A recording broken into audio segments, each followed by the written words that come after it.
Assalamualaikum. Jangan lupa like, comment, and subscribe.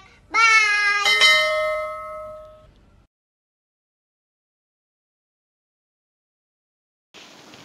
Bismillahirrahmanirrahim. Assalamualaikum warahmatullahi wabarakatuh. Alhamdulillahi rabbil alamin. Wassalatu wassalamu ala asyrafil anbiya'i wal mursalin wa ala alihi wa ashabihi ajma'in. Raditu billahi rabba wa bil islami dina wa bi Muhammadin nabiyya wa rasulah. Rabbi shrah li sadri wa yassir li amri wahlul 'uqdatam min lisani yafqahu qawli. Allahumma ja'al jam'ana hadha jam'an marhuma wa tafarruqana min ba'dihi tafarruqan ma'suma.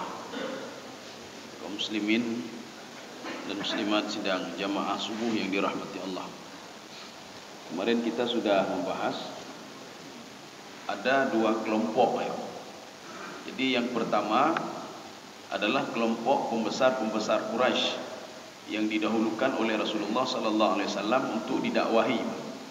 Jadi di antara pembesar Quraisy itu maksud Rasulullah begini, kalau pembesar itu masuk Islam, maka akan sangat berharga sekali bagi Rasulullah sallallahu alaihi wasallam. Sehingga Rasulullah ditegur oleh Allah.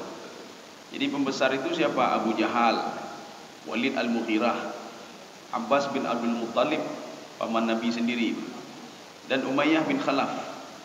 Jadi di antara pembesar itu, empat pembesar ini, jadi Rasulullah mendahulukan mereka dibandingkan ada satu kelompok lagi, artinya kelompok orang yang membutuhkan dakwah. Yang kelompok pertama ini tidak butuh dakwah dia tidak butuh pada dakwah, cuma didakwahi oleh Rasulullah. Supaya apa? Supaya mereka itu takut pada Allah Subhanahu Wa Taala. Sedangkan kelompok yang kedua itu siapapun dia.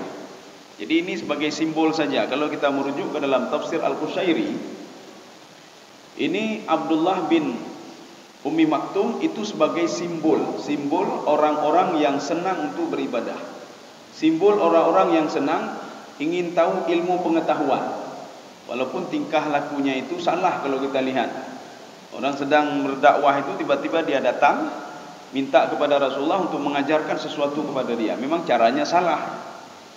Bisa saja keterbatasan ilmunya Abdullah bin Maktum, karena beliau itu cuma mengandalkan telinganya saja, karena penglihatannya tidak bisa dengar lagi, nggak bisa melihat lagi. Jadi beliau kalau ada apa-apa cuma dengar saja. Jadi tidak bisa juga kita salahkan. Karena kalau di dalam azab Allah itu, orang yang berilmu itu lebih berat azabnya dibandingkan orang yang tidak berilmu apabila berbuat jahat. Jadi kalau ada orang berilmu, dia tahu salat itu wajib, meninggalkan salat itu berdosa, dia akan lebih bahaya siksaannya dibandingkan orang yang tidak tahu apa-apa dan dia meninggalkan salat. Ya. Kaum muslimin sidang jemaah yang dirahmati Allah. Kemarin kita sudah membahas artinya ketika datang Abdullah bin Ummi Maktum kepada Rasulullah sallallahu alaihi wasallam, Rasulullah tidak memperhatikan dia. Kenapa? Karena dilihat ada pertimbangan-pertimbangan. Kalau kita lihat ini lebih banyak untung ini kita mengajak 4 orang suku Quraisy, pembesar Quraisy, dibandingkan didakwahinya seorang buta. Jadi lebih bagus ini ya. Tetapi ditegur oleh Allah Subhanahu Wa Taala. Jadi artinya Allah ingin mengarahkan begini, kalau ada orang yang butuh kali kepada agama, kamu dahulukan dia, siapapun dia. Ini sama seperti orang ketika akan masuk Islam. Bahkan ada istilah begini, kalaupun kita sedang naik khutbah, ada orang masuk Islam, turun dulu, kasih masuk Islam dulu orang itu. Ya. Jadi artinya saking pentingnya dia itu akan masuk Islam. Jadi dia berhajat sekali untuk bisa masuk Islam. Jadi tinggalkan aktivitas kita dulu, jadi pergi ke situ, masukkan Islam dia dulu, baru kita lakukan perbuatan yang lain. Ya, ini artinya Abdullah bin Ummi Maktum adalah sebagai simbol saja sebenarnya, dia simbol. Jadi dia walaupun seperti itu, turun ayat ini kan gara-gara Ummi Maktum. Artinya simbol siapapun dia yang kita anggap dia tidak kompeten, ini tidak begitu penting orang ini. Tetapi karena dia itu ingin pengetahuan agama, harus kita beritahukan kepada dia. Sekarang kelompok yang Allah cerita, kelompok yang pertama ini, Pak, kelompok Abu Jahal, kelompok Rabi'ah, Ada Rabi'ah tambah satu lagi Rabi'ah ni, Pak. Kemudian ada Walid Al-Mughirah, ada Umayyah bin Khalaf. Kemudian ada Abbas bin Abdul Muttalib. Jadi artinya kelompok yang pertama ini, ya kita lanjut berapa ayat 5 ini. A'udzubillahi minasyaitonirrajim. Bismillahirrahmanirrahim. Amma man istaghna. Jadi adapun kelompok yang pertama itu istaghna. Istaghna apa? Dia tidak butuh dakwah. Dia tidak percaya kepada Allah. Dia tidak butuh Allah. Dia tidak butuh iman. Kalau di dalam tafsir Al-Baydawi kata beliau, istaghna 'anil manhaj. Dia tidak butuh dia SOP yang sudah digarisbawahi oleh Allah, kemudian undang-undang, kemudian kanun yang sudah digarisbawahi oleh Allah. Kamu kalau ingin jadi orang bertakwa, buat seperti ini. Dia tidak mau itu. Ini istaghna namanya. Makanya istaghna juga kita jumpai di dalam ayat lain. Wa amma man bakhila wastaghna wa kadzdzaba bil husna fasanuyassiruhu lil usra. Jadi barang siapa yang bakhil, ingat, makanya kalau ada tiga-tiga yang kita lakukan ini, maka hidup kita itu sengsara, Pak. Di dunia sengsara, di dunia susah, kapanpun susah kita, Pak. Kalau kita lakukan tiga hal ini. Jadi di dunia kita mau tidur susah, bangun tidur susah, ke kantor susah, kemana saja susah. Kalau kita lakukan tiga hal ini, Pak. Makanya fa di situ itu lidawam, lil mudawamah, selama-lamanya. Artinya ketika di dunia saja susah, ketika nanti mau meninggal dunia susah, di alam barzah susah, dibangkitkan nanti susah, apalagi nanti yaumul mizan, mizan, hisab, dan akan dimasukkan ke dalam neraka lebih susah lagi. Apa yang tiga itu? Wa amma man bakhila, barang siapa yang bakhil. Maka orang bakhil itu sudah dicap oleh Allah dalam neraka ini, bakhil itu. Kenapa dalam neraka? Walaupun dia ahli ibadah, walaupun dia seorang ahli ibadah, kalau dia itu bakhil, maka akan dimasukkan ke dalam neraka. Wa amma man bakhila wastaghna. Istaghna itu apa? Dia tidak butuh kepada Allah. Dia tidak perlu berdoa lagi kepada Allah. Ya, dia tidak butuh apa-apa lagi. Ini istaghna namanya. Walaupun ayat ini ada di dalam Al-Quran itu surah apa? Al-Alaq. Jadi ada juga istaghna di situ. Istaghna di situ untuk siapa? Untuk Abu Jahal. Maka istaghna ini diulang lagi untuk Abu Jahal lagi, Pak. Abu Jahal itu salah seorang orang kaya yang punya banyak harta dan tidak butuh lagi kepada orang lainnya. Ya, ini namanya istaghna. Maka ada yang mengatakan itu untuk Abu Jahal. Kalaupun itu untuk Abu Jahal, ini sebuah simbol. Simbol orang-orang yang tidak butuh lagi kepada Allah Subhanahu wa taala. Contohnya siapa? Abu Jahal ya. Ini sudah dua. Wa kadzdzaba bil husna. Dia tidak yakin kepada Allah Subhanahu wa taala. Maka kalau kita tidak yakin kepada Allah, jadi hidup pun tidak punya keyakinan kita. Hidup itu tidak punya visi misi. Untuk apa kita hidup? Kita nggak tahu. Kenapa? Karena tidak yakin kepada Allah, tidak yakin kepada hari kebangkitan. Kita hidup ya begitu-begitu saja. Ini pergi kantor, pulang kantor, duduk di kedai kopi, sudah lelah di kedai kopi, pulang ke rumah tidur, begitu-begitu terus, Pak. Aktivitasnya itu terus, Pak. Coba kita lihat aktivitas kita, tidak berubah dari itu saja. Ya. Nanti libur, istirahat di rumah, kemudian pergi kantor lagi, pergi lagi kantor, kembali lagi, tidur lagi, seperti itu terus. Umur makin bertambah terus. Jadi makanya kalau ada orang tipe seperti ini, dia ada tiga ini sudah begitu hidupnya, bakhil lagi, kemudian tidak butuh kepada Allah lagi, tidak pernah berdoa, tidak salat, tidak apa-apa dia. Wa kadzdzaba bil husna, dia tidak yakin juga kepada Allah Subhanahu wa taala. Untuk apa kita beribadah? Pun pahala yang ibadah. Apakah dapat ini, dapat itu? Tidak yakin dia kepada Allah. Maka Allah mengatakan fasanu yassiruhu lil usra. Ini kalimat fasanu yassiruhu itu ada tasydid di situ. Arti tasydid apa? Mudawamah. Saya permudah untuk susah kata Allah. Maka hidupnya selalu susah. Maka kalau ada orang tidak salat susah selalu. Maka kalau ada orang salat tidak pernah susah. Sekarang masalahnya ada orang salat tapi susah. Nah urun tembayang tapi susah dia, hidupnya susah. Ada orang salat tapi maksiat selalu dia buat. Itu yang bermasalah apa sebenarnya? Maka Imam Al-Ghazali mengatakan, kalau ada orang salat tapi masih susah, ada orang salat tapi masih berbuat maksiat, artinya apa? Salat dia itu belum benar lagi. Bukan metode salat itu yang tidak benar, tapi salat kita yang tidak benar. Bisa saja tidak khusyuk dalam ibadah salat, bisa saja bacaan kita tidak benar, bisa saja pelaksanaannya tidak benar, atau hal-hal yang lain, Pak. Ya. Jadi jangan kita salahkan salat ya. Jadi Allah sudah mengatakan untuk menenangkan jiwa itu salah satunya apa? Berzikir kepada Allah. Salah satunya salat. Tapi ketika kita salat tidak juga masih tidak tenang, berarti kita sendiri yang bermasalah, Pak. Bermasalah apa ya dalam salat itu? Kaum muslimin sedang jemaah yang dirahmati Allah. Karena ketika kita salat, karena ketika kita berpuasa, kita bayar zakat dan lain sebagainya, itu untuk apa? Membentuk karakter hati, Pak. Ya. Kalau hati ini sudah terbentuk, yang penting hati dulu, Pak. Maka inilah dalam kajian tasawuf itu. Jadi mereka melihat itu hati dulu kita bentuk. Hati sudah terbentuk, tangan terbentuk dengan sendirinya. Lain terbentuk dengan sendirinya. Kalau hati baik, maka tangan baik juga. Kalau hati baik, maka mata juga baik. Mulut juga baik. Dia selalu menjaga mulutnya, menjaga matanya, menjaga tangannya, menjaga kakinya dan lain sebagainya. Perutnya juga dia jaga. Kalau hati baik itu, Pak. Tapi kalau hati tidak baik, maka tangan juga tidak baik. Maka kata Imam Al-Ghazali, kalau ingin melihat orang itu baik atau tidak baik hatinya, lihat saja pergerakan anggota tubuhnya. Kalau masih mencuri, berarti hatinya tidak baik lagi.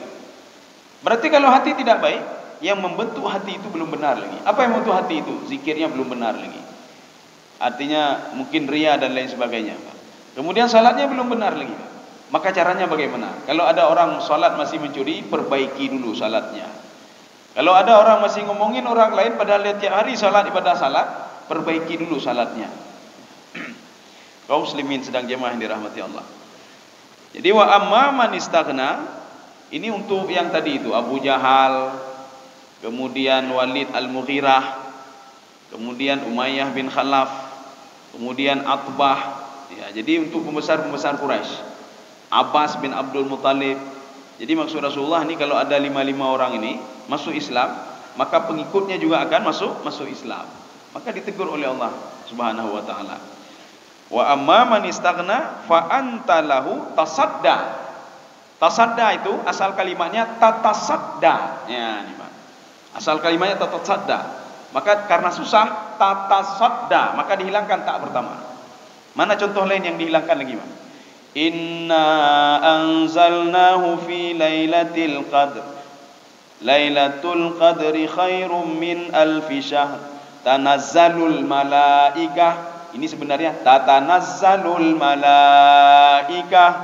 Karena di situ ada tasdid, malaikat turunnya bukan sekaligus, Pak, tetapi turunnya berangsur-angsur. Tatanazzalul malaikah. Ya.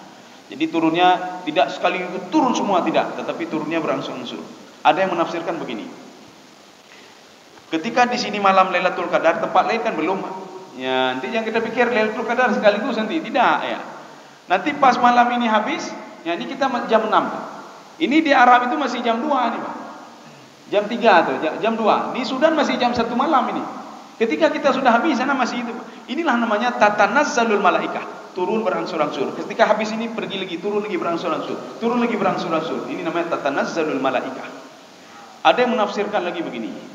Tanazzalul malaikah itu berasal dari kalimat tatanazzalul malaikah. Karena susah tatanazzalul malaikah, dihilangkan taknya. Tanazzalul malaikatu warruh. Ketika malam Lailatul Qadar itu, contoh hari ini malam Lailatul Qadar di Aceh, Banda Aceh. Ya, malaikat turun terus ya. Roh begitu ya, turun terus secara berangsur-angsur, tidak turun sekaligus semuanya. Ya, jadi ada dua pemahaman.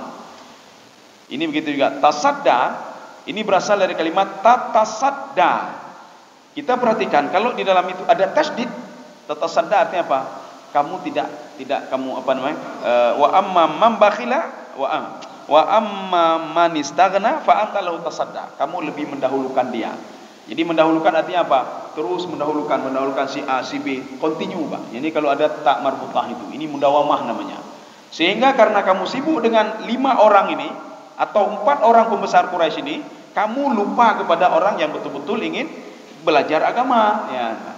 Sedangkan mereka nak perlu dia itu, nak perlu didakwahi. Abu Lahab nak perlu didakwahi dia.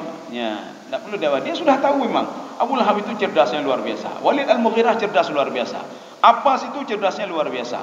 Semua mereka cerdas luar biasa. Mereka itu adalah ramai dari keturunan Quraisy. Jadi mereka hebat-hebat sekali. Maka Allah mengatakan mereka nak perlu dakwahmu ya Muhammad, nak perlu dakwahmu. Sebenarnya mereka kalau dia melihat apa namanya, orang-orang yang sudah masuk Islam, mereka menggunakan akalnya, menggunakan hatinya, mereka akan masuk Islam dengan sendirinya. Ini makna tasadda. Tetapi kalau kita merujuk ke dalam tafsir Ibnu Katsir, Pak, Imam Ibnu Katsir membaca tasadda, ya, fa anta lahu tasadda, ya, jadi bukan tasadda, tidak, tasadda, ada tasdid satu lagi, ya. Jadi bacaan sebenarnya, kalimat sebenarnya tatasadda, karena taknya double maka dihilangkan satu menjadi tasadda. Kemudian dalam tafsir Ibnu Katsir beliau membaca, karena beliau nanti mengambil qiraat, ya, ada qiraat, ya. Beliau baca begini, tasadda, ya. Tintina kalau ada imam baca seperti itu, hana pedakkeun subhanallah, ya. Fa anta lahu tasadda, subhanallah, demikian, ya. Imam memangku talah lelu ni, ya. Kaum muslimin sedang jemaah yang dirahmati Allah. Jadi kita lanjut, Imam. Wa ma 'alaika alla yazakka. Ini banyak pemahaman tentang ayat ini. Kita lihat terjemahan saja. Saya tidak tahu bagaimana terjemahan itu. Coba dibaca, Pak. Padahal tidak ada celaan atas itu kalau dia tidak membutuhkan diri. Iya, ya. Ini sudah sudah mendekati kepada pemahaman ini, Pak. Dia biasanya begini. Kalau apa beda ala sama ilah? Jadi li sama ala. Kalau ala itu beban. Ala itu beban. Kalau ilah itu bukan beban, manfaat namanya. Makanya di sini kalimatnya ala, Pak. Wa ma 'alaika alla yazakka.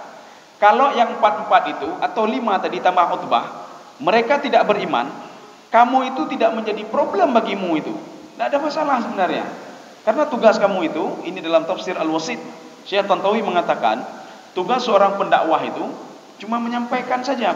Menyampaikan saja, tidak mengharap penuh, kamu harus begini, kamu tidak.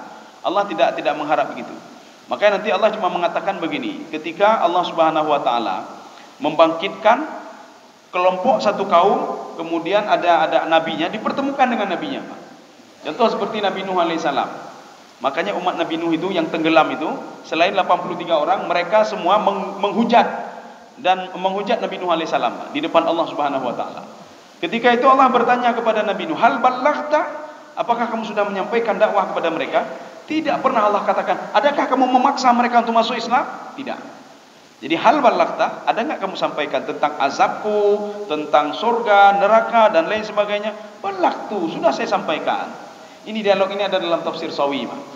Kemudian setelah itu Allah bertanya lagi kepada pembangkang Nabi Nuh yang tenggelam, Pak. Selain 83 orang itu, kan banyak sekali yang tenggelam, Pak. Ditanya, hal balagha Nuh, apakah Nuh ada mendakwahi kalian? Tidak. Nabi Nuh tidak mendakwahi kami. Nabi Nuh, ada, saya dakwahi ya Allah. Kaumnya mengatakan tidak. Ya, ketika itu kaumnya mengatakan apa? Karena mereka di padang mahsyar, seorang dia mencari alasan apapun, Pak, supaya dia bebas dari api neraka. Ketika itu pembangkang Nabi Nuh mengatakan, kalau kamu mendakwahi kami, mana bukti fisik? Ya, ini kayak bukti fisik. Kalau kita kan ada foto-foto, ya foto dah foto. Ya. Nabi Nuh heran, gimana caranya di bukti fisik ini? Gimana cara bukti fisik ini? Enggak ada saksi apa-apa. Bukti fisik bagaimana caranya? Akhirnya apa? Nabi Nuh alaihissalam teringat kepada umat Nabi Muhammad sallallahu alaihi wasallam. Apa kata Nabi Nuh? Saya punya bukti fisik. Siapa itu kata Allah? Umat Nabi Muhammad sallallahu alaihi wasallam. Akhirnya didatangkan umat Nabi Muhammad sallallahu alaihi wasallam dengan membawa Al-Qur'an. Al-Qur'an yang dia bawa. Inilah yang dikatakan apa dalam Al-Qur'an? Apa kuntum khaira bukan kuntum khaira ummatin. Wa kadzalika ja'alnakum ummatan wasatan litakunu syuhada'a 'alan nas. Inilah umatan wasatan namanya, umat di tengah-tengah. Maksud di tengah-tengah apa? Umat di tengah-tengah yang melerai antara nabi dan kaumnya yang berseteru ketika padang mahsyar. Itulah umat Nabi Muhammad. Jadi ketika itu umat Nabi Muhammad membawa Al-Qur'an, dibawa Al-Qur'an. Ketika dibawa Al-Quran, itu pembangkang Nabi Nuh semua tertawa mereka. Kamu saksi apanya kamu? Kamu lahirkan setelah kami. Setelah kami kan Nabi Nuh itu lama sekali. Kamu lahir, kamu umat Muhammad jauh sekali dari kami. Mana buktinya kalau kami itu membangkang dan Nuh pernah berdakwah? Dibukalah surah Nuh, surah Nuh. Dibaca semuanya di situ. Akhirnya mereka terdiam. Kok semua tercatat di situ? Apa itu benar? Inilah Al-Qur'anul Karim. Jadi mereka itu heran, kenapa tercatat semua dalam Al-Quran? Wa asarru wastakbaru istikbara. Mereka itu pembangkang Nabi Nuh itu, mereka peka-peka apa? Mereka buat dosa lagi di depan Nabi Nuh alaihissalam. Bahkan mereka menentang Nabi Nuh alaihissalam. Bahkan mereka itu ingin membunuh Nabi Nuh alaihissalam. Itu dalam surah Nuh, coba lihat, Pak. Akhirnya mereka tidak bisa ini lagi menghujat lagi, tidak bisa lagi macam-macam. Betul ya Allah, apa yang disebutkan dalam apa itu? Inilah Al-Qur'anul Karim, ya. Jadi makanya umat Nabi Muhammad menjadi umat penengah nanti, Pak. Siapapun itu, melalui apa? Melalui Al-Qur'anul Karim. Begitu hebatnya Al-Quran itu. Bulan Ramadan ini hebat gara-gara Al-Quran. Ya, diturunkan ini syahrul Ramadan alladzi unzila fihil Quran. Jadi maka dalam setahun itu ada satu bulan yang istimewa. Kenapa? Karena diturunkan Al-Quran pada bulan itu. Ada satu nabi yang istimewa. Kenapa? Kepada beliau diturunkan Al-Quran. Ya, nabi lain kan tidak ada diturunkan Al-Quran. Tapi kepada beliau diturunkan Al-Quran, maka beliau jadi istimewa. Panggilan dalam Al-Quran juga istimewa nama beliau. Ya ayuhan nabi, ya ayuhan rasul. Tidak ada panggilan ya ayuhar rasul untuk nabi-nabi yang lain, tidak ada. Ya ayuhan nabi, qul li azwajika, katakan kepada istri-istrimu. Itu siapa itu? Nabi Muhammad. Bukan untuk Nabi Nuh, bukan untuk Nabi Saleh, bukan untuk nabi-nabi yang lain, Pak. Katakan kepada istrimu ya Muhammad untuk mengenakan jilbab, ya. Kaum muslimin sedang jemaah yang dirahmati Allah. Tidak ada Allah panggil namanya langsung ya Muhammad, tidak ada. Paling-paling nanti kalimat Muhammad itu hanya sekedar khabari, Pak. Khabari itu cuma berita saja. Muhammadur Rasulullah walladzina ma'ahu asyidda'u 'alal kuffari ruhama'u bainahum. Ya. Ini Allah memberitakan kepada orang lain. Kamu kenal enggak sama Muhammad itu? Muhammad itu tegas kata Allah. Ya, nih, Pak. Kalau masalah akidah dia tegas. Jadi tidak masalah akidah kanya tihat mencun gadah jabatan alah kakulah ikut kenan ya. Tidak, Pak. Nabi Muhammad tegas kalau masalah jabatan. Masalah apa? Akidah. Tapi kalau berdagang, Nabi Muhammad berdagang dengan orang-orang kafir itu. Dia berdagang. Ketika berteman, Nabi Muhammad berteman ya sama orang-orang Yahudi itu. Nabi Muhammad berteman, bukan tidak berteman. Tapi ketika menyangkut masalah akidah, ni Muhammad kita nanti kamu pergi kemari, kamu kemari. Oh tidak, kata Rasulullah. Asyidda'u 'alal kuffar. Kaum muslimin sedang jamaah yang dirahmati Allah. Ya, ini yang dimaksudkan wa ma 'alaika alla yazakka. Tetapi kalau di dalam tafsir Sya'rawi, ya, maka kenapa tadi saya katakan banyak penafsir yang berbeda ini. Salah satu penafsir nanti itu sesuai dengan terjemahan itu. Kamu tidak punya beban apapun. Ini kalau dalam tafsir Sawi, Pak. Juga Syaukani ya, Imam Syaukani. Kamu tidak punya beban. Kalau mereka tidak beriman, tidak ada masalah. Asal kamu sudah pernah mengajak mereka. Tapi kalau dalam tafsir Sya'rawi, apa kata Imam Sya'rawi? Ya, ini agak berbeda sedikit beliau, Pak. Wa ma 'alaika alla yazakka. Walaupun kamu dakwahi mereka, mereka tetap tidak beriman juga. Ya, nih, Pak. Untuk apa itu? Tidak beriman. Yakfur wala yu'min. Mereka kufur dan tidak beriman. Abu Jahal hanya pedai dakwah Abu Jahal ya. Dia tetap tidak beriman juga. Dia kufur dan tidak beriman juga. Maka kita dakwahi saja, Pak. Tidak usah kita paksa. Ya. Tidak usah kita paksa. Kamu harus masuk Islam, kamu harus begini, kamu begini. Kita paksa lagi, Pak. Tidak usah, itu bukan urusan kita. Kita dakwahi saja, kasih tahu saja, Pak. La'allahu yatadzakkaru aw yakhsha. Mudah-mudahan dia itu takut kepada Allah dan mudah-mudahan dia itu dapat petunjuk dari Allah Subhanahu wa taala. Jadi makanya kita harus melakukan pendekatan apa? Spiritual, jangan pendekatan intelektual, jangan, Pak. Ya, pendekatan spiritual. Maka di dalam kita mengajak orang-orang itu yang masuk Islam mu'allaf itu, Pak. Kita ceramahi mereka dengan spiritual ya, bukan dengan intelektual tidak. Kalau dengan intelektual nanti dia pikir ini macam-macam dia pikirin, Pak. Tapi secara ini, Pak. Karena keimanan itu di sini, Pak. Ya. Kaum muslimin sedang jamaah yang dirahmati Allah. Kalau di dalam tafsir Al-Wasit, ya beliau sama juga seperti Syekh Imam Sya'rawi tadi, Pak. Jadi tugas kamu itu at-tabligh, menyampaikan saja. Kalau tidak dia dengar ya sudah, urusan kamu sudah selesai. Urusan kita sudah selesai, Pak. Kita begitu juga dengan anak-anak kita, Pak. Ketika kita tidak mengajak anak salat, tidak mengajak anak beribadah, tidak ada mengajak anak berbuat kebaikan, yang ditanya oleh Allah nanti, kamu ada sampaikan enggak pada anakmu? Ya, ini katanya, Pak. Terserah kalau dia itu kufur atau bagaimana, seperti Nabi Nuh alaihissalam, anaknya Kan'an itu, Pak.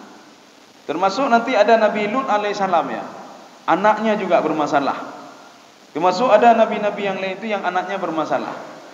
Masalahnya apa? Ketika sudah dia dakwah dia tidak mau dengar. Bahkan anak Nabi Nuh alaihissalam mengatakan ayahnya itu apa? Ayahnya sudah gila, Pak. Termasuk istrinya, Pak. Gila kamu, sudah gila kamu. Ya, ke ayah berapa ngomong, Pak. Kalau istri Nabi Nabi Lut alaihissalam dosanya di mana? Ya. Dosanya beliau mendukung LGBT itu, Pak. Ya, dia dukung LGBT itu. Dia mendukung LGBT. Padahal suaminya sudah melarang, Nabi Lut sudah melarang, tapi istrinya mendukung. Ketika datang tamu ke rumah Nabi Lut alaihissalam, yang pertama sekali memberitahukan itu adalah istrinya kepada masyarakat. Sudah ada tamu di rumah saya. Kalian datang semua ke rumah saya. Ya, kaum muslimin sedang jemaah yang dirahmati Allah. Kita lanjut ya, Pak. Wa amma man ja'aka yas'a. Ya, sedangkan Abdullah bin Maktum, dia memang tulus sekali hatinya, Pak. Ikhlas sekali hatinya. Dia datang kepadamu, wahai Muhammad, dia ingin minta nasihat kepadamu, dia ingin minta diajarkan sesuatu olehmu. Ya, kan hatinya bersih sekali. Walaupun caranya salah. Ya.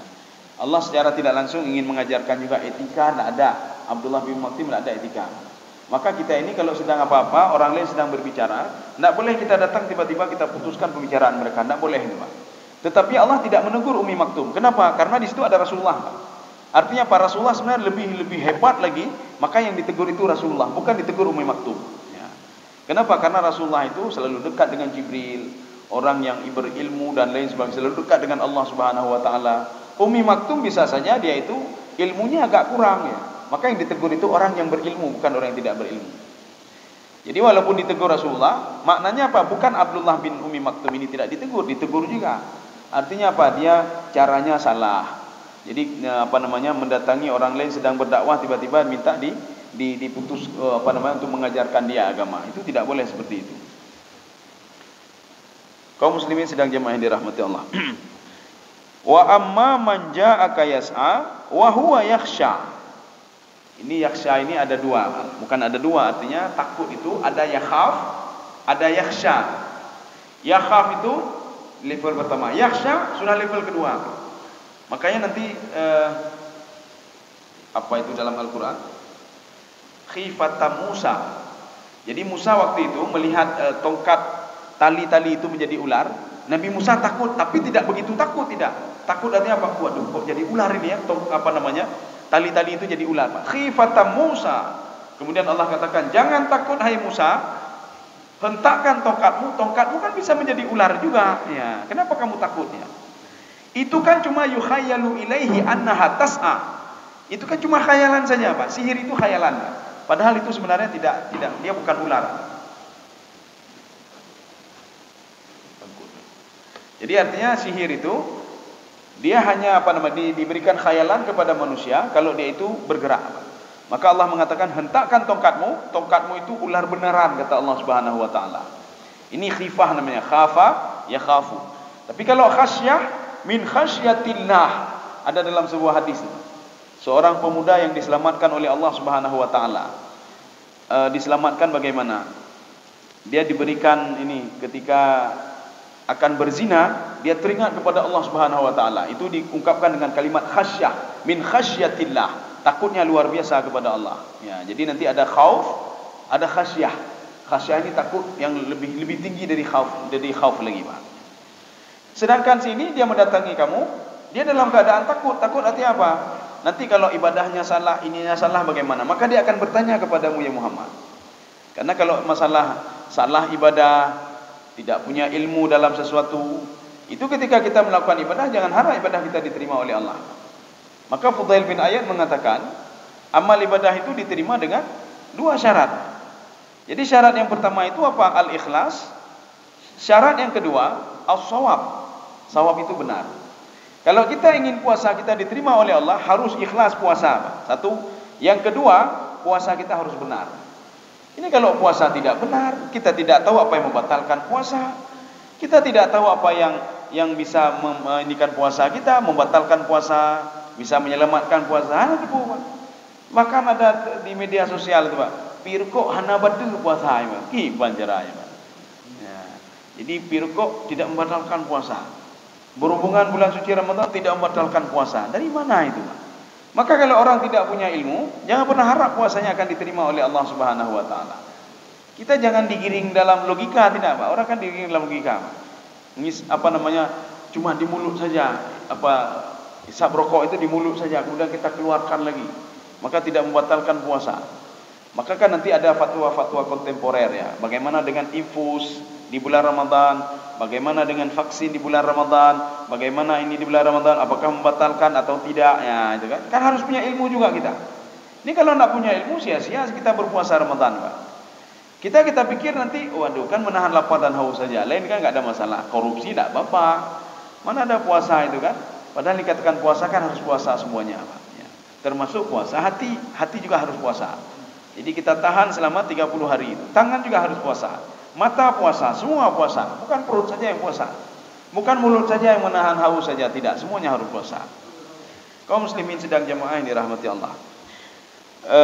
Fa anta anhu talaha. Jadi talaha ini. Talaha itu kalau di dalam ayat lain begini, Pak. Innamal hayatud dunya la'ibu wa lahun wa zinatun wa tafakhurun bainakum wa takathurun fil amwali wal aulad.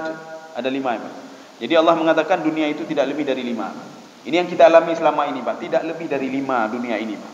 Maka ini namanya, kalau di dalam ilmu balaghah, ini namanya hasar, Pak. Innamal hayatud dunya la'ibun. Kehidupan dunia itu main-main saja. Bagaimana main-main? Tertawa kemari, ke sana, duduk di kedai kopi, duduk di kantor. Itulah dunia. Kita lalai, Pak. Ini laibun namanya. Main-main, Pak. Main-main saja. Jadi main ke sana, main kemari, ketawa ke sana kemari, nanti sebentar lagi sakit, berobat lagi. Itulah laibun namanya. Laibun ya. Seperti orang main di televisi itu, Pak. Setelah main-main, ketawa-ketawa, setelah itu selesai, habis, Pak. Ya. Kita begitu juga. Kita main-main, pergi ke kopi, pergi ke sana kemari, akhirnya meninggal dunia. Sudah waktunya meninggal dunia. Ini laibun. Yang kedua, walahwun. Ini lahwun di sini, Pak. Talaha, lahwun. Lahwun itu apa? Dilalaikan. Ya. Kalau tadi kita pergi ke sana kemari, itu laibun namanya. Tetapi kalau lahwun, memang di dalam terjemahan sama diterjemahkan, Pak. Tapi dalam bahasa Arab itu beda. Kalau lahun dibuat lalai. Kita dibuat lalai dengan harta kita. Kita dibuat lalai dengan jabatan kita. Itu lahun namanya. Saya sudah pernah memberikan contoh ya. Ketika seorang anak itu, jadi seorang anak dia masih tertidur ya, masih tertidur. Jadi ibunya ketika lihat anaknya tertidur, dia langsung pergi belanja, Pak, pergi belanja. Rupanya beberapa menit kemudian anaknya bangun, Pak, jaga dia dan menangis terus. Tetangganya mengatakan, ini bagaimana caranya supaya anak itu tidak menangis? Oh, mudah sekali. Beli saja mainan. Ya. Ketika dibeli mainan untuk anak ini tidak nangis lagi dia, Pak. Dia sudah disibukkan dengan mainan itu, Pak. Dia main terus mainan. Dia tidak teringat lagi kepada orang tuanya. Tetapi kapan dia teringat? Ketika mainan ini rusak, ya, ketika dia tolak mainannya rusak, nangis lagi dia, nangis. Dia panggil ibunya, Pak. Ya, beginilah manusia, Pak. Ketika dia sudah menyatu dengan tubuhnya, roh itu menyatu dengan tubuh, karena roh tidak pernah mati, Pak. Roh selalu abadi. Ketika dia menyatu dengan tubuhnya, dia sudah lalai, Pak. Lalai dengan dunia, lalai ini, lalai itu. Diberikan jabatan lagi oleh Allah, lalai lagi dia, Pak. Diberikan harta, lalai lagi dia, Pak. Kapan dia teringat lagi kepada Allah? Ketika jabatannya tidak ada lagi, Pak. Ketika hartanya tidak ada lagi, Pak. Ketika dulu rumah mewah yang diagung-agungkan oleh dia tapi terbakar rumah itu, baru dia teringat kembali kepada Allah. Ya Allah, teringat kembali, Pak. Kalau dulu tak teringat dia kepada Allah. Ya, tapi ketika yang membuat dia lalai itu hilang, terbakar atau apa saja, baru dia teringat kembali kepada Allah Subhanahu wa taala. Ketika tubuhnya akan berpisah dengan roh itu berpisah dengan tubuh, baru dia teringat kepada Allah Subhanahu wa taala. Kalau dulu kan dia lalai, Pak.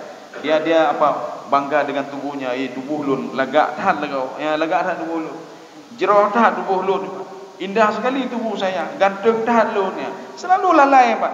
Ya kena lombaknya pergi ke sana, pergi kemari, dia poles lagi tubuhnya, bagus sekali tubuh saya. Tapi ketika meninggal dunia, itu tubuh itu, Pak, yang kita rawat selama berapa tahun itu, ketika meninggal dunia, itu dalam 1 jam berubah terus ya, Pak. Berubah terus kulit ini, Pak. Berubah terus, Pak. Ketika beberapa jam kemudian sudah mulai hitam, Pak. Sudah mulai bau. Sudah 1 harinya kamu mulai bau-bau terus. Sudah mulai bau. Sudah hampir 1 hari lebih itu sudah mulai keluar cairan-cairan. Itu yang sudah kita didik kita poles-poles selama berapa tahun. Ditiurut tak poles deh, pergi ke gym, pergi olahraga ini, melatih otot kaki, latih otot ini, latih otot wajah, macam-macam latihnya, Pak. Tapi ketika meninggal dunia hanale otot-otot, kata otot-otot mendung. Oh nyo ganteng dan kalun pakai nyo ni enggak hana ganteng-ganteng le, sama semua. Hana ganteng-ganteng le, Pak. Ya. Yang kita rawat berpuluhan tahun-tahun itu, puluhan tahun kita rawat tubuh ini. Baik kenangnya, baik kenang je, hanya kenang angin ke tubuhnya, berkenang asih tapi nanti ketika meninggal kuat hati lelang kubu dah mau hebat. Ya. Sama semua dia. Jadi artinya kalau sudah satu hari yang sudah mulai hari kedua yang sudah mulai keluar cairan. Dan kita pun tidak mau dekat lagi sama itu, sudah bau sekali. Ya. Kaum muslimin sedang jamaah yang dirahmati Allah. Ini makna talaha. Fa anta lahu apa ini? Fa anta anhu talaha. Jadi kamu itu, hai Muhammad, gara-gara 4 orang pembesar Quraisy atau 5 orang pembesar Quraisy, kamu sudah dibuat lalai dengan mereka. Sehingga kamu apa? Melupakan orang yang betul-betul membutuhkan kepada agama. Ya, nih Pak. Jadi kamu sudah lalai ini. Kamu sudah dilalaikan oleh 4 orang ini. Ya. Jadi tidak boleh begitu ya Muhammad. Kamu harus dahulukan dia dulu. Ya, dalam berdakwah nih Pak, dalam berdakwah. Maka dalam berdakwah itu tidak boleh pilih-pilih. Ya, dajak ke dia dakwah ke dia. Oh, nak mau saya urung kampung ya, Pak. Dakwah kemari, oh ini saya ke sini saja ya, Pak. Jadi dakwah itu tidak boleh pilih-pilih. Jadi makanya berdakwah itu kita cuma mengajak saja mereka untuk beribadah, mengajak saja, enggak usah, tidak lebih dari itu, Pak. Karena Allah sudah mengatakan kepada Nabi Muhammad, tugas kamu mengajak saja, tugas kamu berdakwah saja. Tidak ada tugasmu untuk mengazab mereka, memaksa mereka, tidak. Makanya Rasulullah SAW, ini sudah kita ungkapkan juga di sini. Rasulullah pernah ditegur oleh Allah di dalam surah Ali Imran, Pak. Jadi ditegur dalam surah Ali Imran apa? Ketika Rasulullah berdoa kepada Allah, ya Allah hancurkan Abu Lahab, hancurkan Abu Sufyan. Ya, Abu Sufyan memang sudah kelewatan waktu itu. Jadi kemudian Allah menegur Nabi Muhammad SAW. Wahai Muhammad, jadi kamu itu tidak bisa mengazab mereka, tidak bisa kamu macam-macam. Ya, fa innahum zalimun. Memang betul mereka zalim. Kalau mereka zalim itu biar urusan saya ya Muhammad. Ya. Jadi kalau mereka zalim itu bukan urusan saya. Tetapi kalau kamu ingin mengazab mereka, itu bukan urusan kamu, itu biar urusan saya Muhammad. Ya. Makanya selamat Abu Sufyan selamat ketika perang Uhud. Padahal Rasulullah sudah mendoakan kepada Allah Subhanahu wa taala. Dia angkat tangan lagi, ya Allah.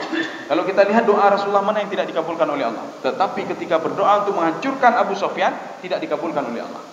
Jadi Rasulullah berdoa, ya Allah hancurkan Abu Sufyan. Dia sudah kelewatan ya Allah. Kenapa kelewatan, Pak? Abu Sufyan ketika perang Uhud, jadi waktu itu kekalahan bagi orang-orang mukmin. Pertama sudah menang, kemudian kekalahan. Apa kata Abu Sufyan? Wahai Muhammad, apa juga hebat sekali kamu? Mana Tuhanmu? Katanya setiap hari membantumu. Mana malaikatmu? Di situ ada malaikat Jibril juga, Pak. Cuma malaikat Jibril tidak bisa berbuat apa-apa tanpa perintah Allah Subhanahu wa taala. Wahai Abu Bakar, wahai Umar, katanya kamu ditakuti ya? Ditakuti oleh manusia dan iblis. Masa kamu nak nampak pada hari ini? Mana kamu? Sudah mati kalian ya katanya. Makanya kami seperti ini kata Abu Sufyan. Ini bisa kita lihat di dalam sejarah nanti Ibnu Hisham ya. Sirah Nabawiyah punya Ibnu Hisham. Kami bisa seperti ini gara-gara 3 Tuhan kami, Lata, Uzza dan Manat. Maka mari ikuti kami. Ketika itu Rasulullah berdoa kepada Allah, ya Allah hancurkan Abu Sufyan itu. Ya. Kemudian dijawab oleh Allah Subhanahu wa taala, itu bukan urusanmu ya Muhammad.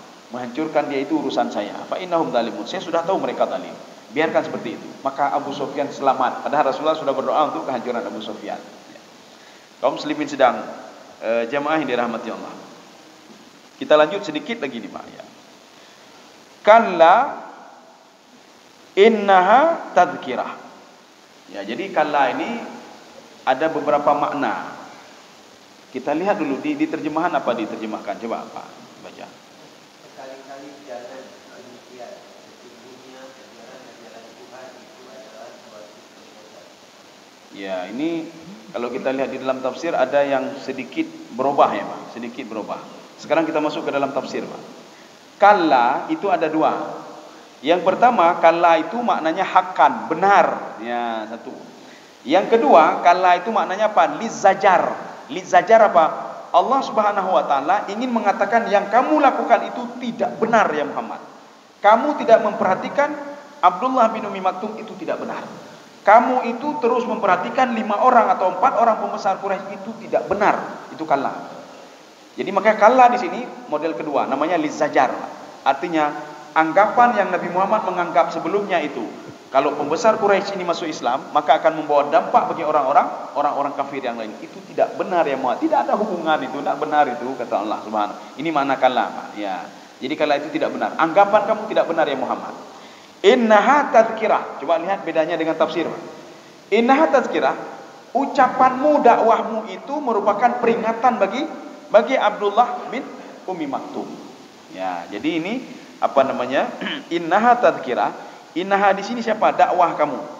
Dakwah kamu itu menjadi apa namanya? Pelajarannya, menjadi tadhkirah. Ini dakwah. Maka dakwahi dia. Maka kita ini kalau ada apa-apa kita dakwahi orang lain walaupun dia tidak dengar. Karena begini, ketika kita dakwahi orang lain, tapi yang parah itu yang masuk telinga kiri, keluar telinga kiri lagi, Pak ya. Tapi kalau masuk telinga kiri, keluar telinga kanan, itu alhamdulillah. Kenapa alhamdulillah? Artinya nak tangkut baju itu bau tak. Ketika masuk telinga kiri, keluar telinga kanan, paling enggak ada tersaring sedikit di kepalanya. Maka ketika kita dakwahi dia, paling enggak rasa takut sudah ada di hati dia, Pak. Ya. Sebagaimana Fir'aun laknatullah, ketika dinampakkan mukjizat oleh Nabi Musa alaihissalam, rasa takut ada pada diri dia. Bukan tidak ada. Bukan dia meremehkan Musa begitu saja, tidak. Kenapa dia membantah Musa? Itu akibat yang ada orang-orang di samping dia. Ya, di samping dia. Fir'aun sudah takut, Pak. Melihat ular besar itu dia sudah takut. Ya. Kemudian ketika dilihat cahaya lagi, Pak. Dia lihat cahaya yang keluar dari tangan Nabi Musa alaihissalam, itu membuat Fir'aun lebih takut lagi. Kemudian siapa yang membuat Fir'aun tidak takut? Itu pengawal-pengawalnya, termasuk Haman. Apa katanya? Hana perleya, hai sihir itu. Ya. Maka Fir'aun tidak takut lagi dia, Pak. Ya, tidak takut lagi. Ini maksudnya apa? Keluar telinga kiri, masuk telinga kiri, keluar telinga kanan. Artinya ada sedikit yang lengket di sini, Pak. Sedikit yang lengket itu dibuktikan dengan ketika Sungai Nil berubah menjadi darah. Sungai Nil pernah menjadi darah pada masa Nabi Musa alaihissalam. Itu rentan waktunya apa? 7 hari, Pak. Semua Bani Israel, suku Kipti mendatangi Fir'aun laknatullah. Wahai Fir'aun, kamu kan Tuhan, orang kan Tuhan. Sekarang itu coba lihat.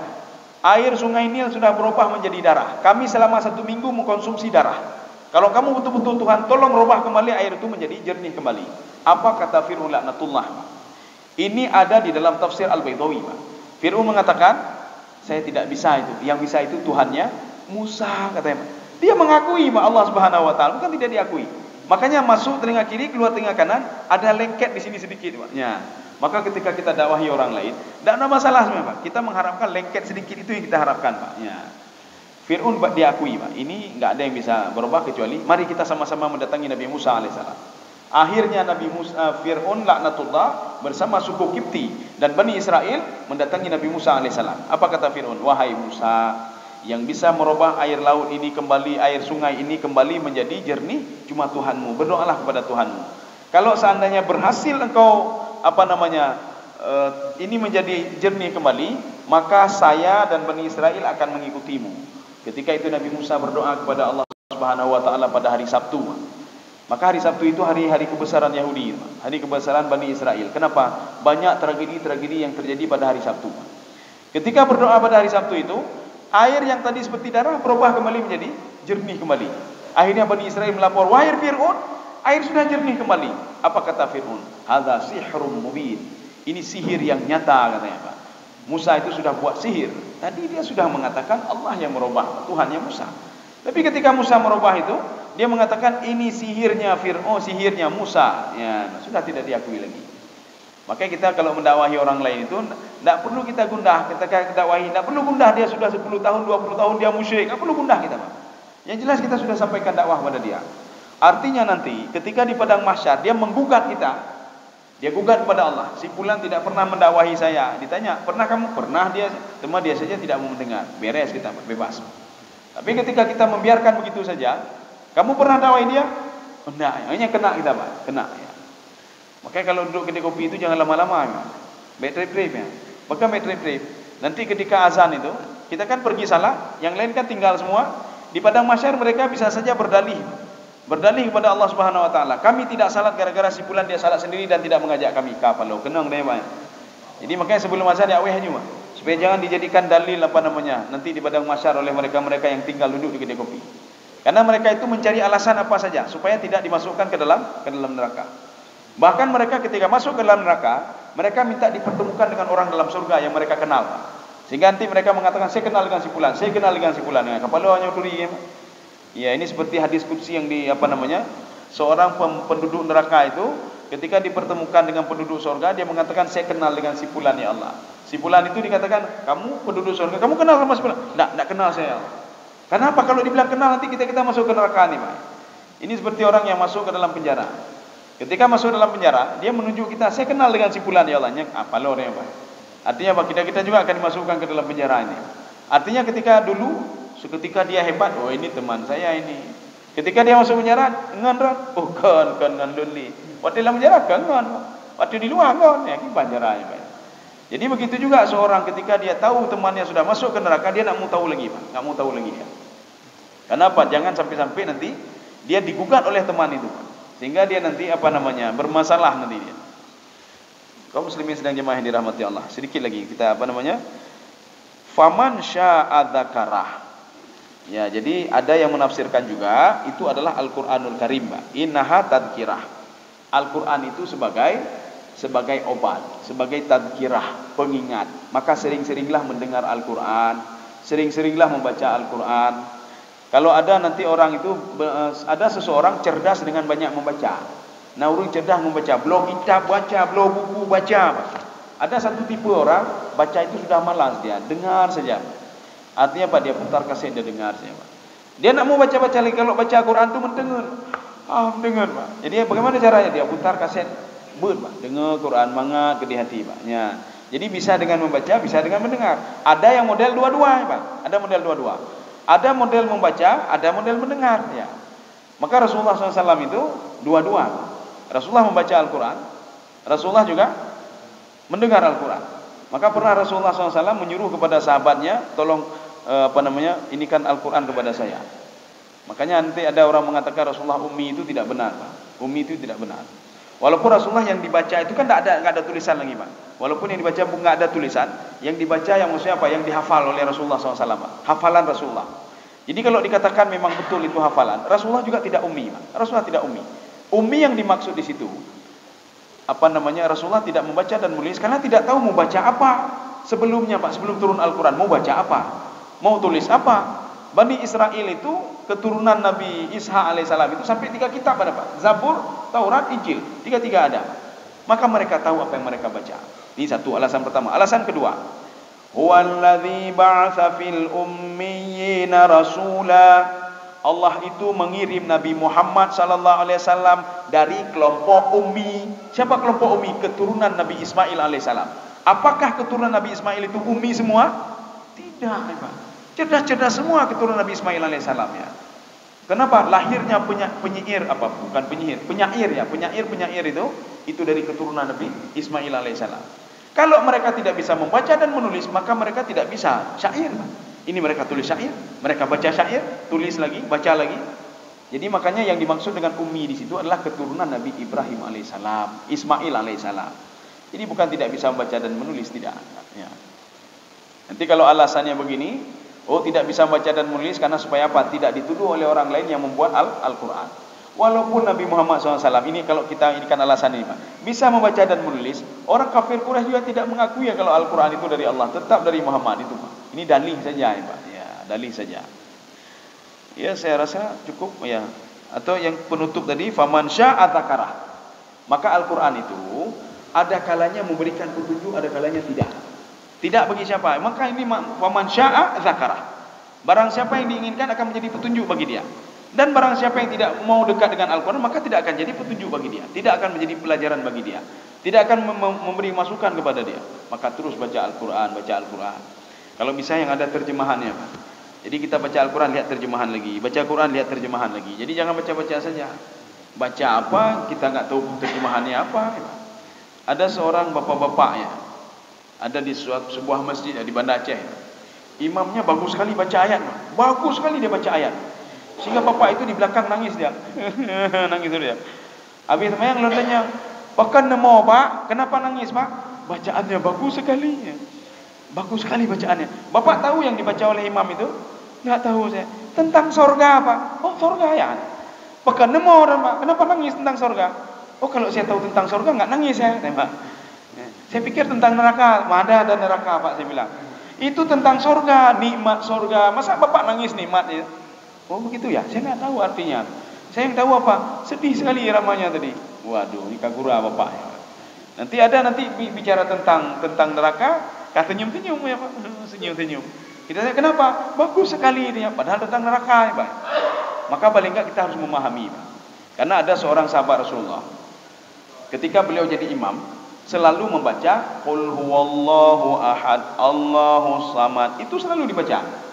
Sehingga orang lain mengatakan, apa enggak ada ayat lain? Ya, nih, kita kan sering juga mencemoohkan imam ya. Nyo pasti baca ayatnya, mana ayat lain baca. Mana ada itu?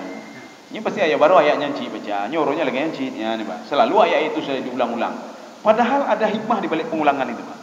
Karena sudah pernah terjadi pada masa sahabat. Sahabat itu ketika membaca qul huwallahu ahad diprotes sama makmumnya, mereka melapor ke Rasulullah. Ya Rasulullah, sahabatmu itu selalu baca qul huwallahu ahad. Apa enggak ada ayat lain? Padahal dia hafal Al-Qur'an. Rasulullah memanggil sahabat tadi. Apa betul kamu setiap salat membaca qul huwallahu ahad? Betul ya Rasulullah. Kenapa tidak baca ayat lain? Ya Rasulullah, di antara semua ayat itu yang membawa pengaruh lebih besar bagi hati saya itulah qul huwallahu ahad. Saya memahami artinya, saya paham tafsirnya, saya paham sangat mendalam, saya paham qul huwallahu ahad dibandingkan ayat yang lain. Apa kata Rasulullah? Besok-besok lanjutkan terus baca qul huwallahu ahad. Ya, ini katanya udah baca qul huwallahu ahad, memang ada ayat lain ya, Pak. Tapi kalau sahabat tadi, beliau membaca qul huwallahu ahad karena sudah mendalami sekali qul huwallahu ahad itu. Maknanya sudah dia alami, tafsirnya sudah dia alami. Makanya setiap baca ini selalu baca qul huwallahu ahad. Jadi makanya kita jangan menganggap imam itu mampu ayatnya tabi-tabi, Pak. Padahal tabi-tabinya yang membuat beliau itu merasa Pak makin dekat dan memberikan pengaruh yang luar biasa ayat itu pada beliau sendiri. Ya. Kaum muslimin sedang jamaah yang dirahmati Allah. Ya. Saya rasa cukup sekian. Mungkin ada yang perlu ditanyakan, kami persilakan. InsyaAllah pertemuan selanjutnya fi suhufim mukarramah. Ada pertanyaan?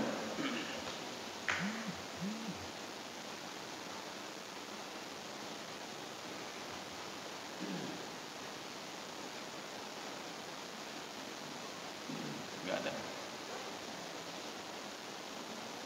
Kalau tidak ada kita tutup. Mudah-mudahan ada manfaatnya bagi saya sendiri dan jemaah sekalian. Subhanakallah bihamdika asyhadu an la ilaha illa anta astaghfiruka wa atubu ilaik. Assalamualaikum warahmatullahi wabarakatuh.